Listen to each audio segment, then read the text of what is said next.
Hello and welcome to Pop Screen, a podcast that wishes it could be like David Watts. We are that corner of the Geek Show that loves to look at the good, the bad and the bewildering of movies either starring, by or about pop stars. I'm your host, Graham Williamson. I'm a filmmaker and video artist and a regular writer for thegeekshow.co.uk. And I've been joined this week by... In alignment with Graham's description of the podcast, cannot tell water from champagne. That's quite a big error to make, isn't it? I mean, I don't want to sort of come down too hard on the lyric, but... To be fair, if it's still water, you're solid. Yeah. It's a pretty good guess. But sparkling water and champagne, you know, That's it's a tricky one. Room. Yeah, there's a window there, I guess. Where can people find you, Mick? Hiding behind bushes in parks. No, usually here or on the comic adaptation podcast, Behold. Yes. Beyond that, I'd like to remain an international man of mystery. Yeah, best. But not in a politically incorrect way like Austin Powers. Best draw a veil over the rest of what you do, I think it's fair to say. Otherwise, I'd have to kill you. Yes. Yes. We are here to discuss a film which, aside from anything else, is doubly topical thanks to one cameo from Manny from the Stone Roses. Yes, indeed. Which is obviously something worth talking about now. He tragically passed was it the end of last year? It was, yeah. And the other thing that makes that cameo topical is that the Stone Roses have unexpectedly featured, I found out on the day we recorded this, unexpectedly featured in the Gorton and Denton by-election. Wow. The candidates were asked... more so or less so than the Labour Party? The candidates were asked what their favourite Oasis song was because it's Manchester in it. So much to answer for. Yes. And the Green Party candidate said that she preferred the Stone Roses. So by the time you hear this podcast, listeners, Brendan O'Neill will have written 8,000 words about why the Stone Roses are left-wing, elitist, champagne socialist music and nobody really likes them. Is this not a by-election that Bez is standing in? Oh yeah, I think it's Britain's first by-election since 2010 without Bez, isn't it? Oh wow. Yeah, the rest of the answers were absolutely majestic. Politician is asked about, a piece of popular culture that happened after Benny Goodman sort of stuff. Only the Labour candidates, I think, actually mentioned an Oasis song. Both the Lib Dem and the Tory candidates said definitely maybe, which... and I didn't work out what the Reform candidate was saying because I don't speak German. Probably my favourite album is Swords. Wow. That's the one where the front cover looks like he's got a dodgy knee, isn't it? I mean, I could have been more topical and said my favourite album is Makeup is a Lie, but no one's favourite album is Makeup is a Lie. Yeah, somehow that's less feasible, isn't it? At least Swords has Don't Make Fun of Daddy's voice on it. But yes, we are talking about The Pebble and the Boy, which is a film that you brought to my attention. And if anyone listening to this knows Mick, it will be no surprise that Mick brought it to my attention because it is about mods. The mod stepfather. Yes. You're not my real mod father.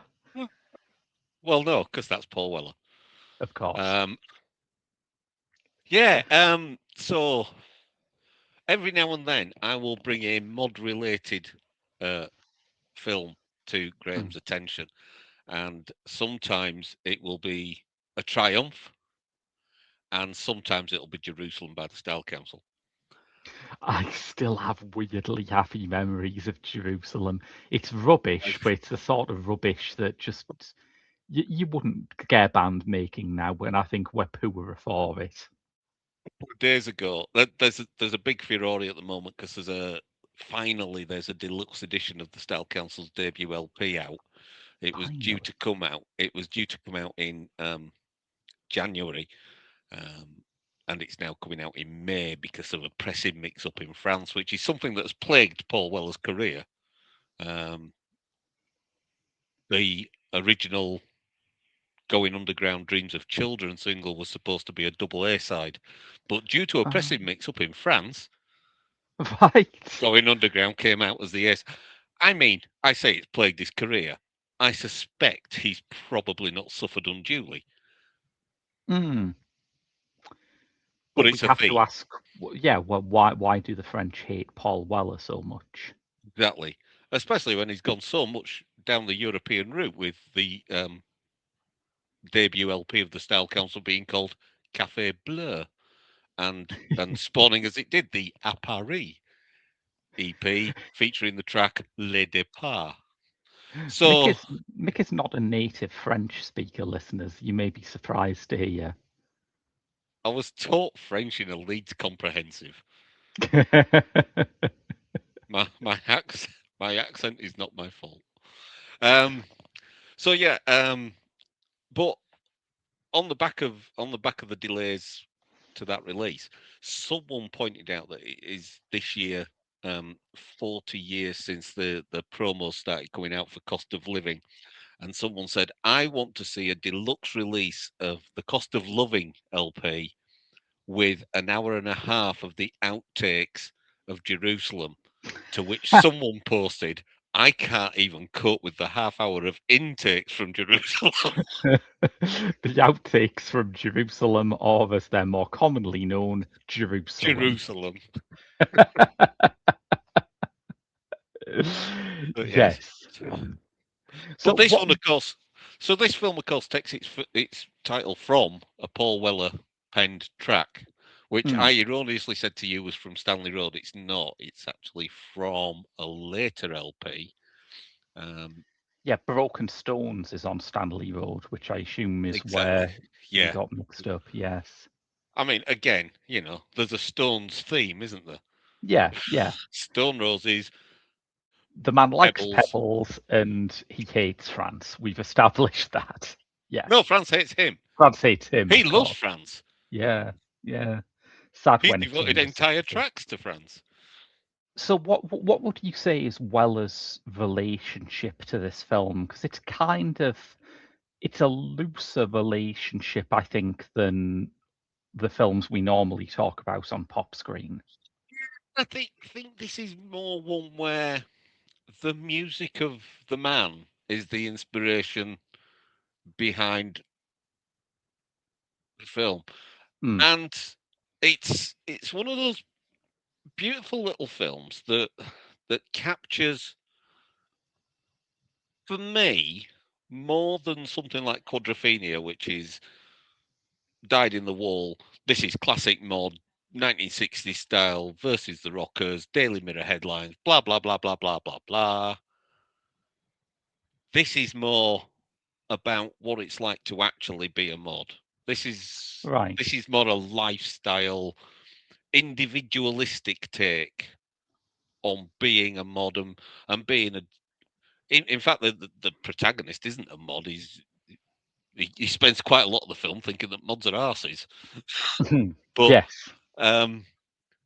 But it's the fact that this doesn't just explore a lot of the soundtrack on Quadrophenia, because it's based on a rock opera album by the Who. A lot of the music necessarily features the Who, but actually on this one, you've got a far broader church of music. You've Yes. got tracks by the Jam, Horweller solo, and actually, if you take, I used to work with You've a got guy broad who's range of music: the Jam, Paul Weller, Dweller, Style Style Council. Council, Oh, so Secret much Affair, and the Chord. there. Yes. But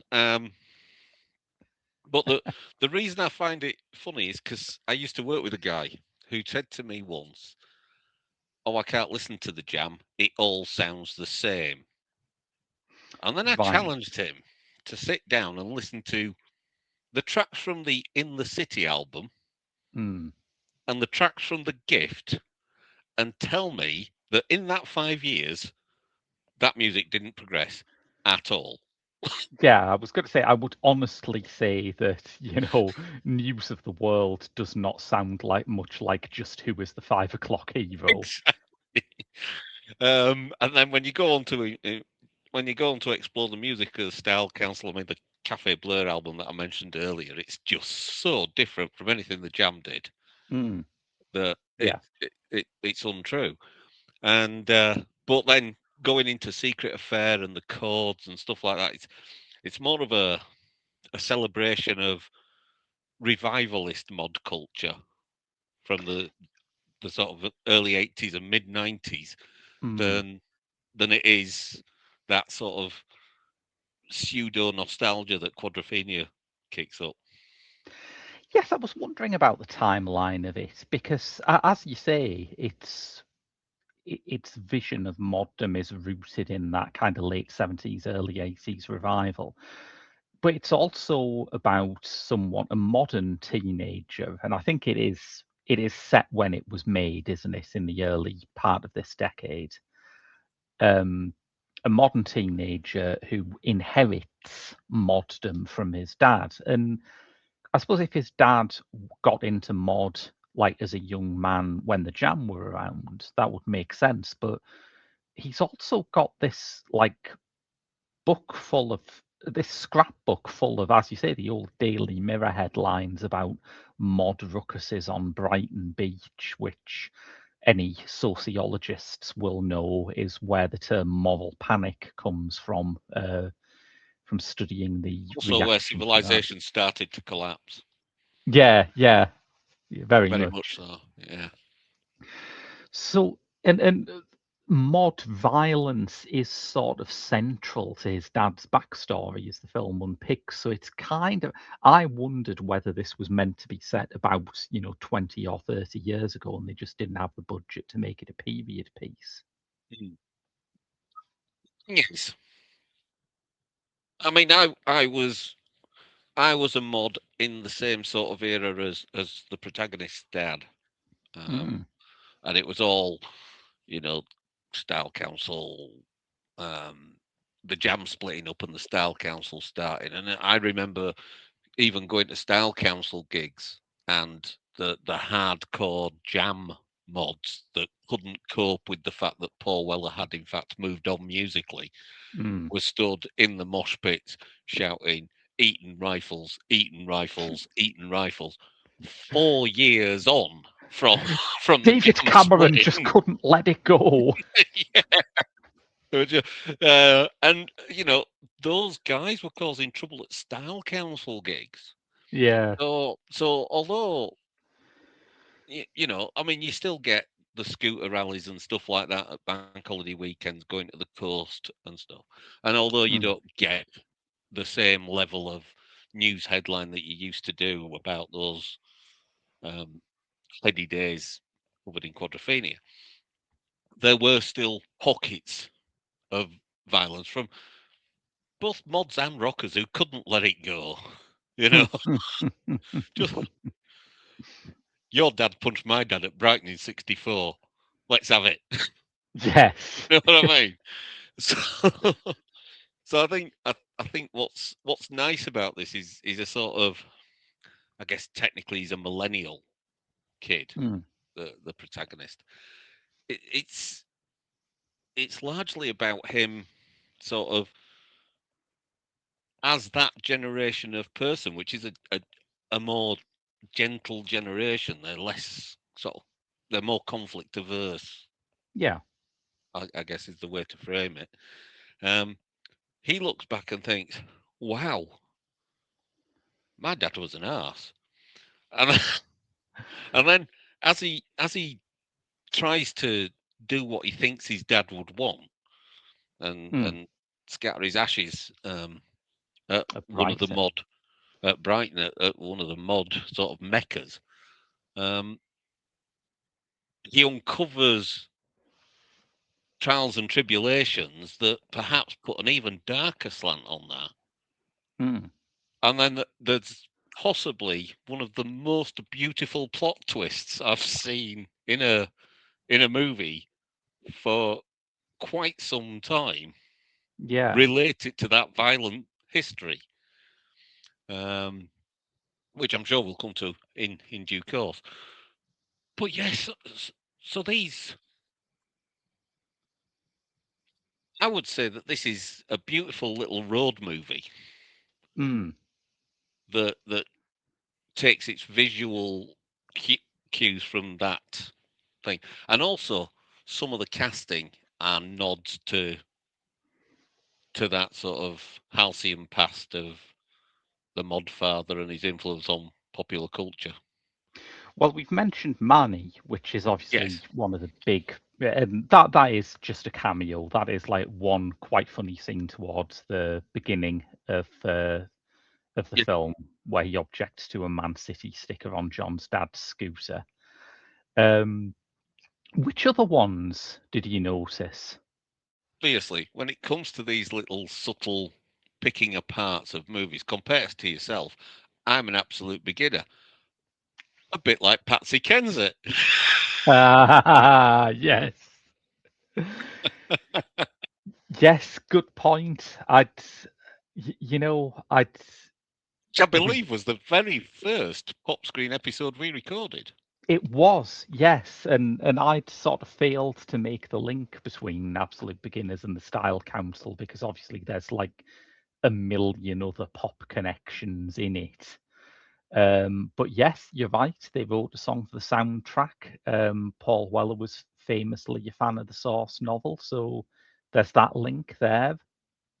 Was famously a fan of Eighth Wonder, chiefly because of Patsy Kensit. I still don't think I've ever heard an Eighth Wonder record. Well, you have because you've watched Absolute Beginners, Oh, having it all. is that a yeah, I suppose the Absolute Beginners does have that sort of policy of getting everyone to write their own songs, which is why it feels really disjointed.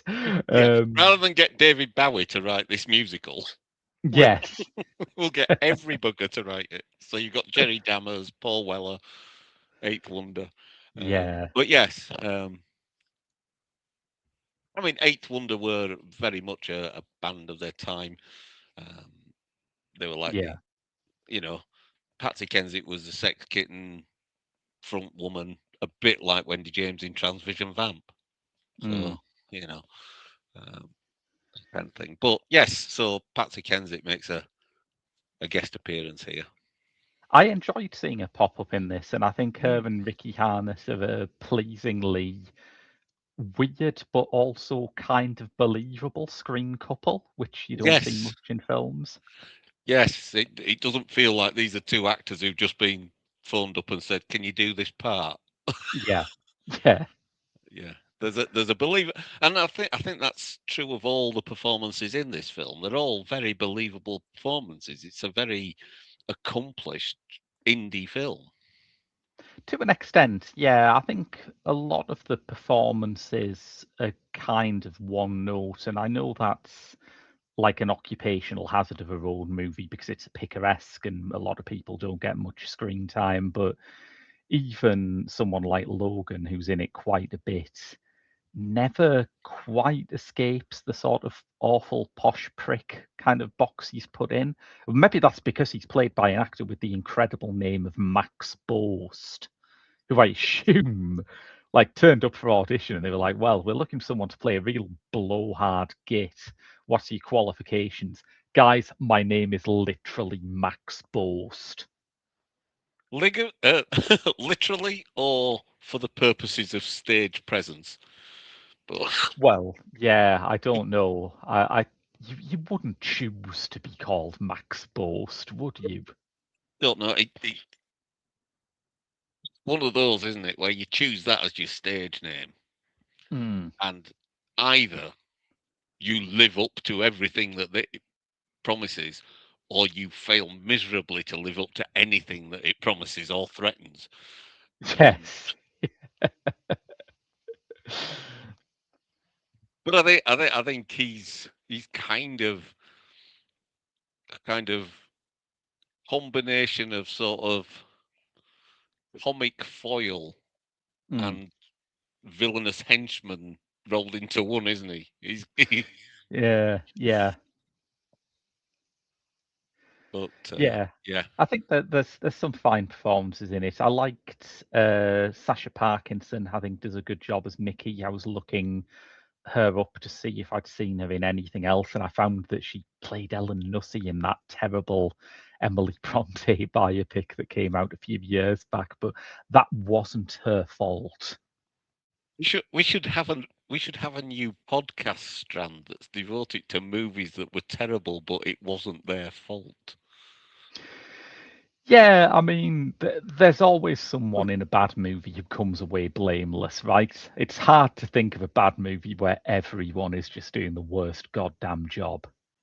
Sarah Michelle Gellar in the Leprechaun movie or something, or Jennifer Yeah, Aniston, or someone like that, Jennifer Aniston. Yes, that was someone it. who's hugely successful was Yeah. in this really awful horror movie. Oh, you could do a pretty good podcast about embarrassing early roles. There's no shortage of fodder there. Ryan Croucher. Ryan Oh, Croucher's in this. He was Space Commander Travis in Blake 7. in Blake 7, yes, and he was in the Doctor Who story, The Robots of Death, which was also Indeed. Chris Boucher script.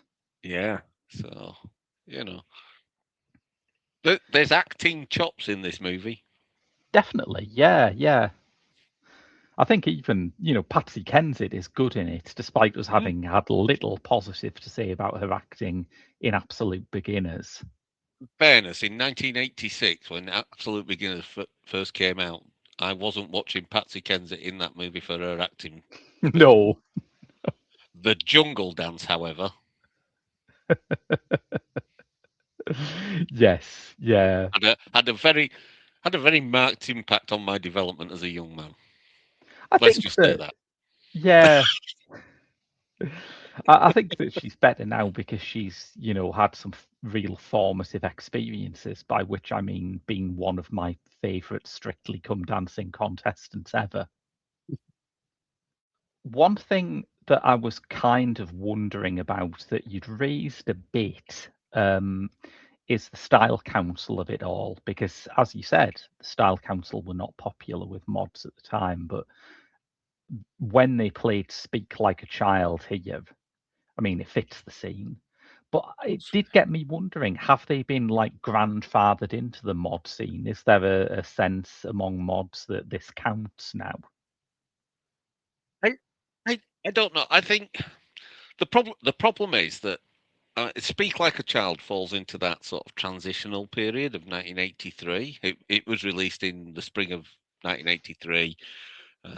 Didn't appear on the Cafe Blur album, and it was the first single of the Style Council, and it was the one that everybody went, "What's Paul Weller doing now?" Yeah. And I think when you look at it, when you listen to it, there's a natural progression from songs like Town Called Malice and Precious Mm, into Speak Like a Child. There's a 100%. freeness because he's not tied into that drum bass lead Mm. model that the Jam had grown, and obviously he'd expanded that towards the end of the Gift with bringing in Hammond organs and brass sections and stuff like that for things like Malice. But with this, I think that then takes its logical conclusion. So it's more the vocal, the Hammond organ, and an ensemble on an open top bus in the Malvern Hills for the video, with Tracy Young from Respond Records on backing vocals, Helen Turner supplementing the keyboards. There's this core of Mick and Paul as the Style Yeah. Council, which gradually extends to include Steve White and DC Lee in later years. But it sounds like a logical extension. So I think things like that and Solid Bond in Your Heart, which was the third single from the Style Council, that was originally meant to be the final single of the Jam. There are Right. jam demos of Solid Bond. So I think that transitional year, certainly, there's an acceptance of it amongst the more Parker clad members. and actually the Style Council sensibilities came from the fact that when the Jam split, Paul Weller had an idea of what he wanted to do, but hadn't actually formulated a master plan. It wasn't like, right, I'm splitting the Jam in 82, 83 I'm going to do this, 84 first album, 85 second album, 89 sacked by Polydor. It wasn't like he'd done that. Yes. It was more a case of he'd taken time away. He got off that treadmill of album singles tour, album singles tour, album singles tour. He was free to explore things, and that exploration was an exploration of what modernism was like outside of the UK, because Mm. inside the UK, modernism in 1979 was kind of looking back at 1964, Yeah. which is kind of the antithesis of modernism when you think about it. Yes. No, absolutely. Modernism, a new nostalgia. So, and I think that's what happened. And actually, when you look at the style of the Style Council over the sort of 6-7 years that that project lasted, Mm. there's still a recognizable mod aesthete Yes. to Yeah. all of it, to the album covers, to the supplemental people that he brings in on various recordings, um, all the way through to just the way that he and Mick dress. That there's still a fundamental modernist feel to it all, and I think what it what it exposes more than anything else is the sort of kind of blinkered view that the hardcore mods Mm. visioned for themselves. That's a very eloquent and fascinating explanation, which I will now immediately commandeer towards stupidity, because it made me wonder: is everything Paul Weller does automatically mod just because it's Paul Weller doing it? And I will now give you 4 things that seem to me to be not mod, and you will have to respond: are they mod or are they not? You putting me on trial for the crimes of Paul Weller? Well, they may not be crimes. Some of these are very good, Okay. but they're not. I don't think they're mod, and Okay. we're going to test this theory. Okay, number one, the album Wildwood. No, I think that's a musician who has come out of a wilderness, had one moderately successful solo album, and is basically just exploring what it is to be free of the audience as Mm, such. And I do think that Weller over the course of his solo career, has grown and expanded his repertoire to the point where now sometimes some of the album tracks go to the excesses of the kind of prog rock nonsense that he espoused when forming the Jam. There are some what I would describe as guitar wank solos that, that spoil an otherwise impressive body of work. So they're not mod, would you say? I would say they're not mod. That said, I would also put to you that, one of the biggest rock worshipped bands of the 70s were the mod architects, The Who. Of course. So, yeah. Okay. What about the Ghost Box Records EP? Mod or not? Ghost Box Records. Oh, that's new. Oh, you've It got me on the can't be hop. that new. You played it to me. Did I? Yeah. It's that sort of weird instrumental thing he did about 5 years ago. Oh. Was I sober? Not modern, not memorable, I think the verdict is here. Yeah. Ghost Box Record. Was it not? Was it Ghost Box or was it the? Was it the EP he released just before the On Sunset album? Where it sounded more like he'd gone out with a sort of Zoom handy recorder and recorded the soundtrack of the world. I can't remember the chronology of it, I'm afraid. I'm Googling Paul Weller Ghost Box right now. It was In Another Room from January 2020. Yeah, I think this must be what you're thinking of. According to Wikipedia, the EP contains 4 instrumentals and is a work of musique concrete, sound collage, and experimental music based on field recordings that Weller captured during his travels and everyday life. I don't remember its name, and I listened to it possibly on one occasion for myself and on another occasion to share it with you. Right. And that was probably about the time where as you know, Graham, in our long association, there are 2 artists whose music has automatically been on my purchase list. Yes. One of those is Paul Weller. And that was about the point where he stopped being on my automatic purchase list. It was, I'm going to use Spotify to try out the album first, and then I'll make a decision. Yes. And the other of those is Modesty. Yeah, who I think also has ruled himself out of that. Now, the subtle difference here. Yeah. Is with Paul Weller, I'll listen to the tracks on Spotify before I decide whether or not I buy the album. With Morrissey, I will listen to a track off the album before I definitely decide not to buy the album. You see the sort of distinction? Yes. I will listen to it with an unprejudiced and open mind before realizing that it's shit.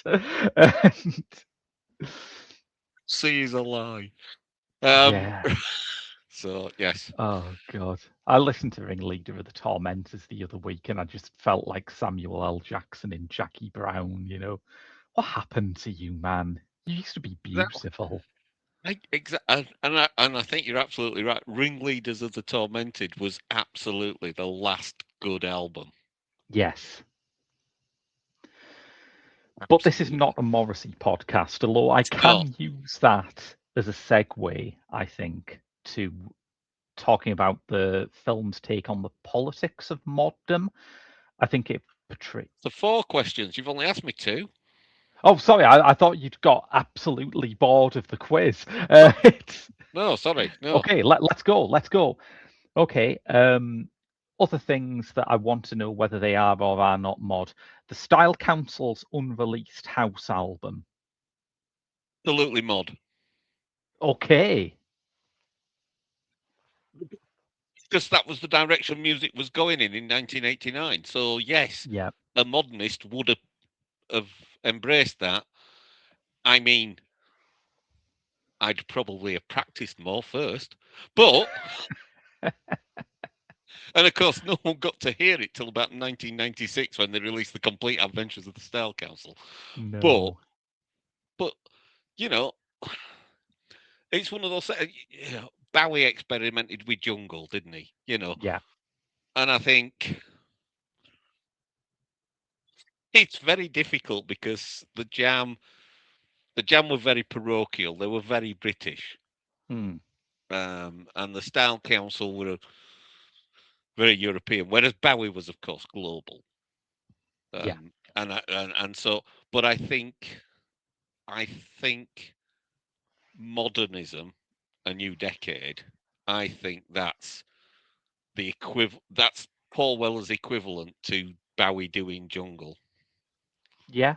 Yeah. I think that's well reasoned, and I agree with that. And the final one is his cameo in Sherlock. Well, I mean,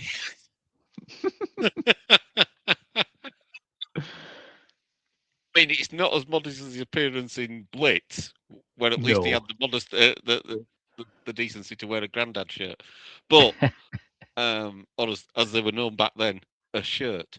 Um, I mean, it's difficult to judge. I'm going to assume that underneath the Viking costume, he was wearing some sharp threads. So I'm going to go mod.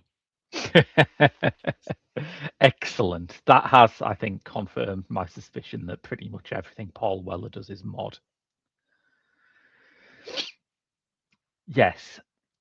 But the politics of moderness, there's a bit where one of the happy memories that John's dad's friends have of their time as young men at Brighton is driving up and down past the Tory conference one year in the 80s, papping their horns and causing a disruption, which is probably not the worst disruption the Conservatives have faced in Brighton during the 80s. But what do you think of this film's take on mod politics? Does it ring true to you?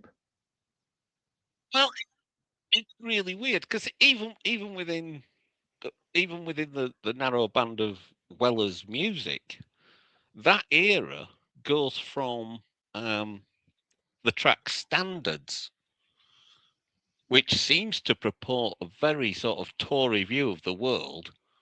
Mm, We make the standards, we make the rules, and if you don't abide by them, you must be a fool. We have the power to control the whole world.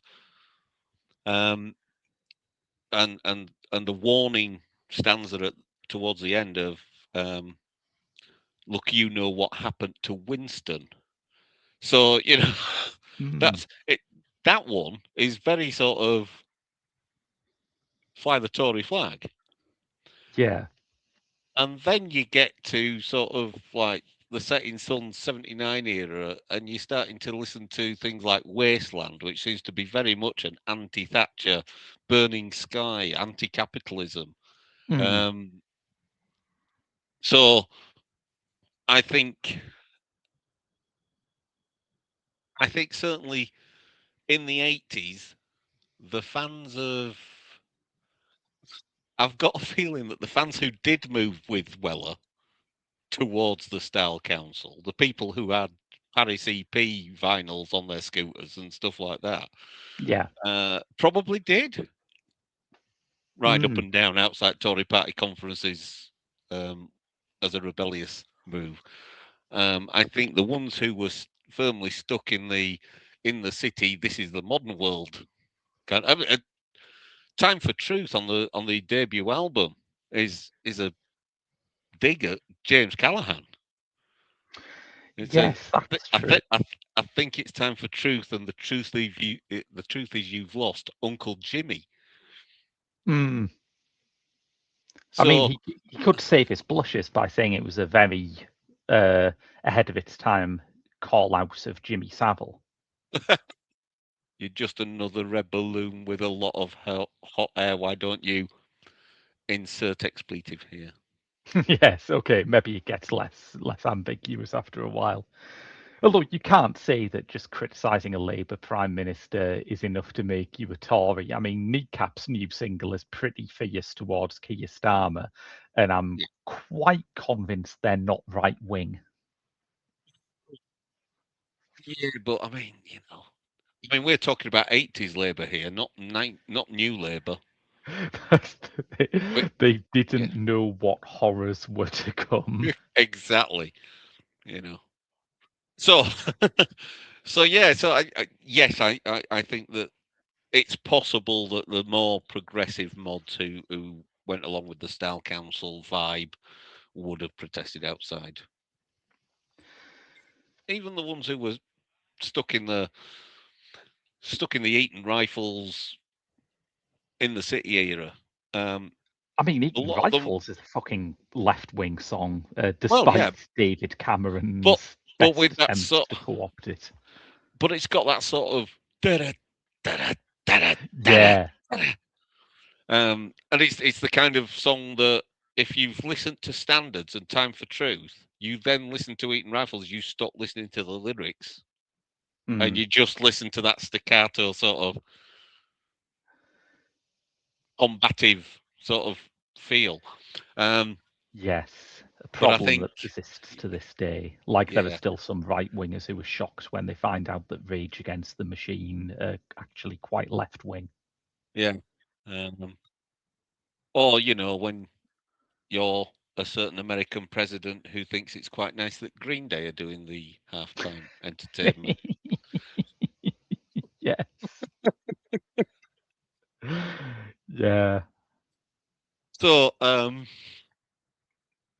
yeah, so I think a lot of those people come from sort of working class, former coal mining, steel working towns, and therefore, yes, they would be railing against the Thatcherite government.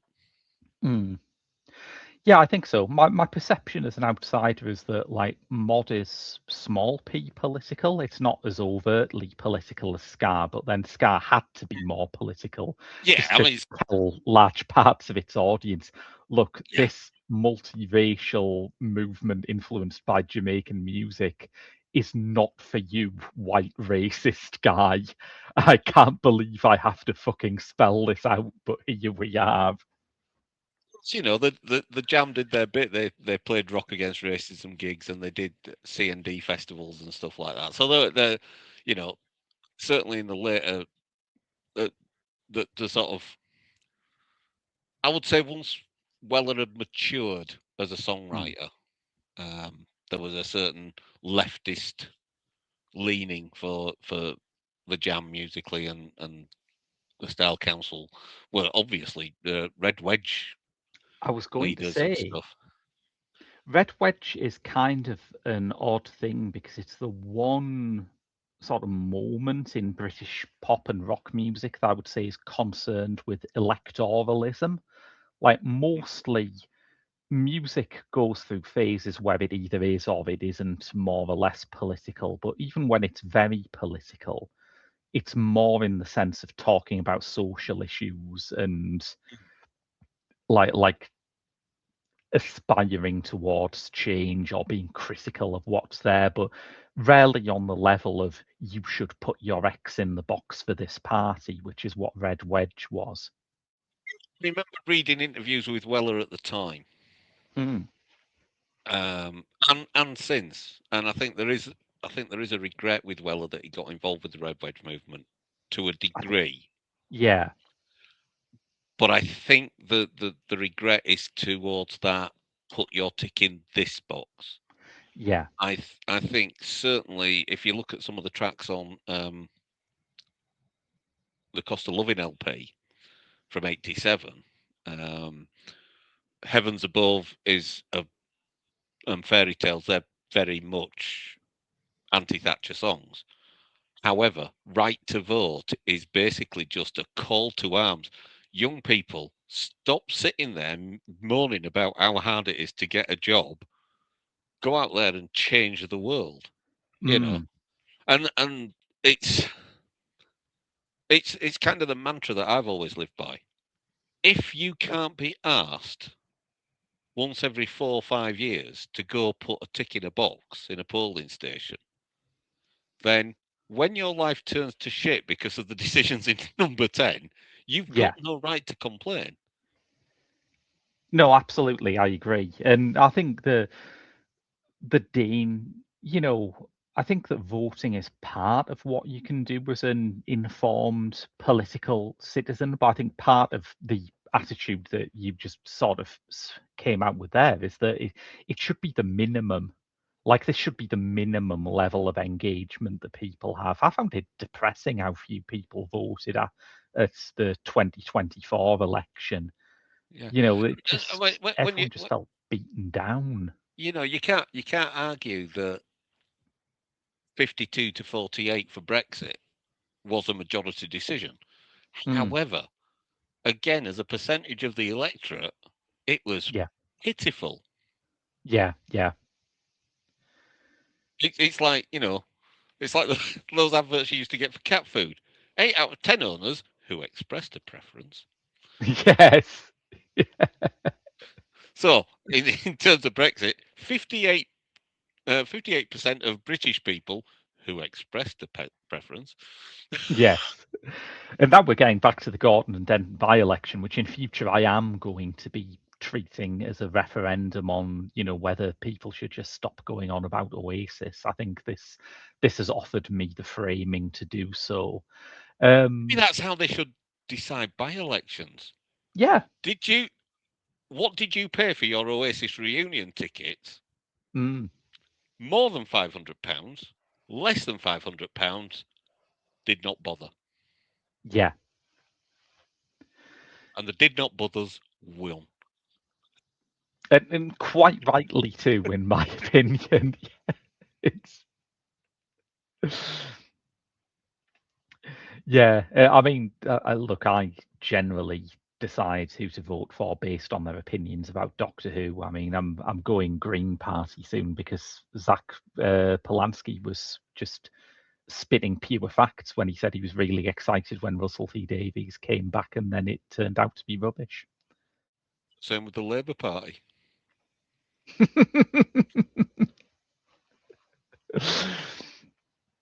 And Russell Davies. But yeah, it brings us back to the Stone Roses, who we should address a bit at the end. I know, obviously, the Paul Weller stuff is your main passion here, but it does have that little cameo from Manny in at the start, and I don't think we've even lightly touched on the Stone Roses on this podcast before. They are not a band who have huge cinematic footprint. I remember them being around at the time. And I remember, I'm going to quote another artist that we've mentioned as part of this podcast. I'm, go- I'm going to mention the Smiths. Hmm. And I'm going to quote the line, it says nothing to me about my life. And that was the Stone Roses for me. Whereas the Smiths had a massive impact on me because they did speak to me about being an outsider, being on the fringes, etc.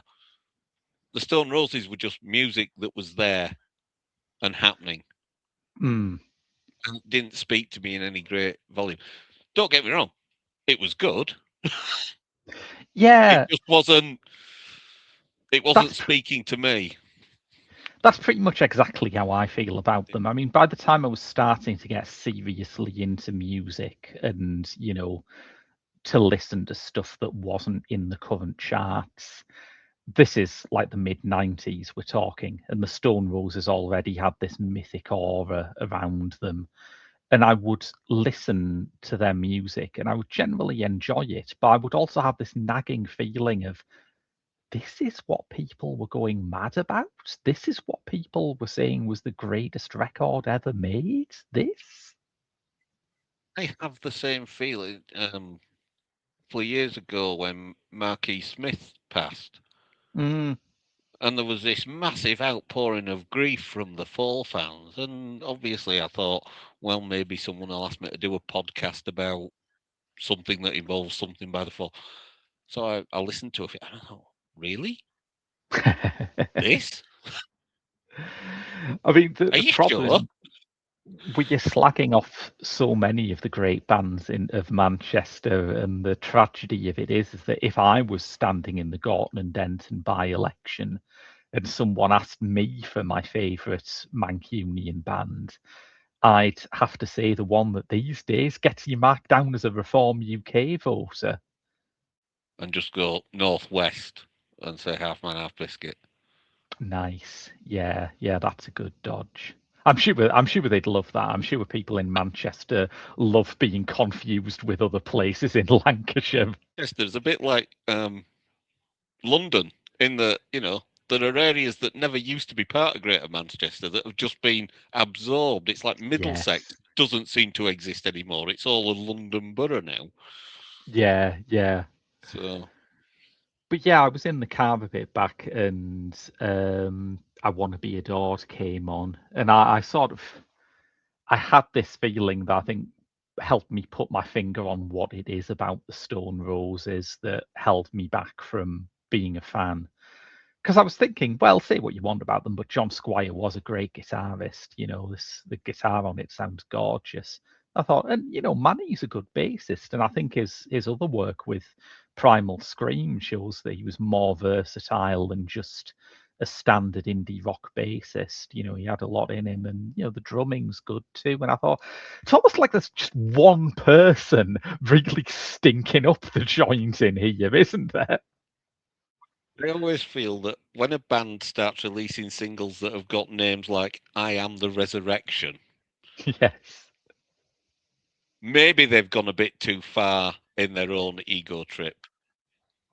And they did that on their first album, so I mean, once you've done that on your first album, the yeah. second, if the difficult second album is a thing, it really is when you've set the bar that high. And it was. Yeah. No, it's yeah. Happy Mondays are good. I like the Happy Mondays. Yeah, again, they were there. They were all right. I like the tracks. Would I buy an album? Probably not.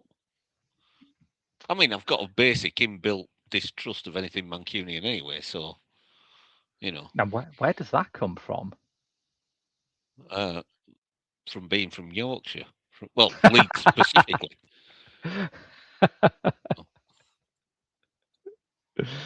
It's good to see that I there's mean, some of your there are only two good things to have come out of Manchester: the Smiths and the M62 eastbound. it's good to see that as a person from Leeds, not all of your firepower is trained on Bradford.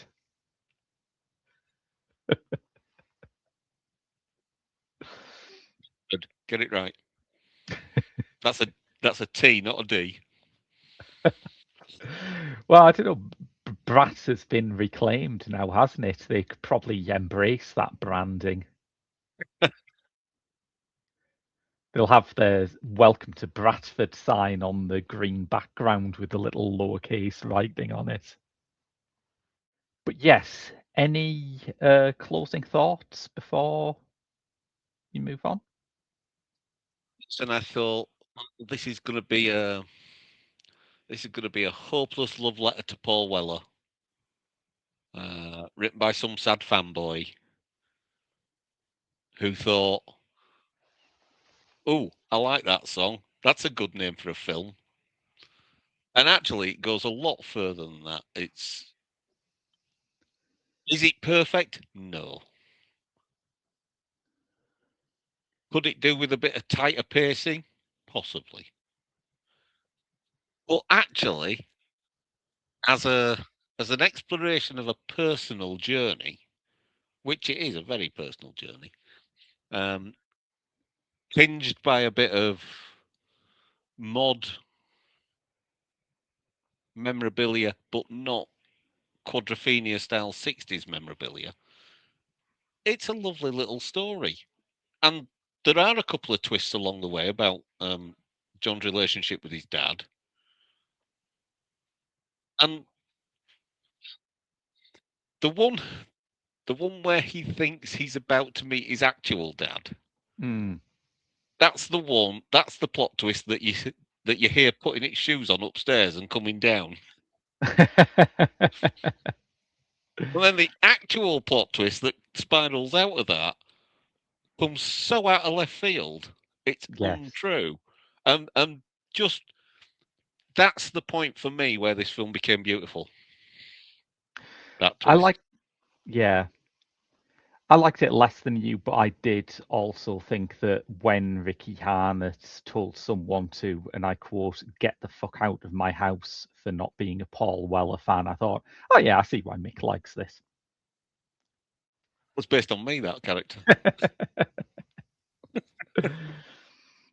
Well, Mick, just give people a quick reminder of where they can hear more from you.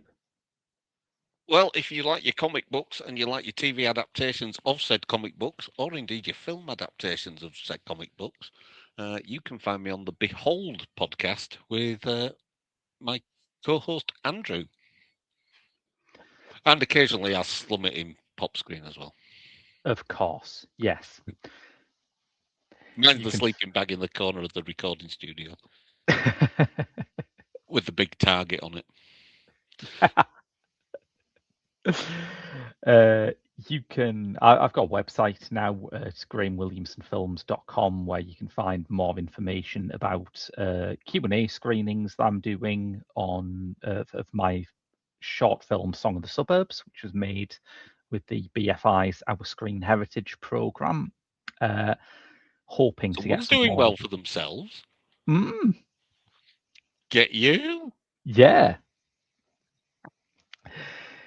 You can find me on Letterboxd by searching for Graham Williamson. I'm on Instagram at Graham W Film, and I'm also regularly on the Geek Show Patreon, contributing to our series Outside the Blue Box about what Doctor Who actors, writers, directors, and other personnel get up to outside the show, and also The sometimes Manning episode must have been fun. We haven't done the Katie Manning one yet. We've done some wild shit, though. Did you know that the co-creator of the Yeti and Brigadier Lethbridge Stewart co-wrote The Holy Blood and the Holy Grail? Wow. Yeah. I read that whole thing. One of the worst books I've read in my entire life. Even worse than a Dan Brown. Well, it basically is a Dan Brown. Yeah. I know he based it on one of them, didn't he? The Da Vinci Code. Worse than The Dominators. Wow. Which at least had really big shoulder pads to make up for it. Yes, yeah. No shoulder pads at all in this, despite it being published in the 80s. By the way, listeners, I'm not at all offended that Graham has never asked me to be on that podcast. Yeah, not least because it isn't a podcast. Well, whatever it is, whatever it is you do, you've never invited me. If you I have wanted feelings, to write you know. Unlike a Cyberman, I have feelings, you know. if you wanted to write a guest article, we'd love to have you on. See what I can do. Excellent. I can do the Katie Manning one. Maybe. But yes. That's all at www.patreon.com/The Geek Show. We'll be back with more Pop Screen in a fortnight's time. But until then, I've been Graham. Big Mick. And we'll see you in a couple of weeks' time.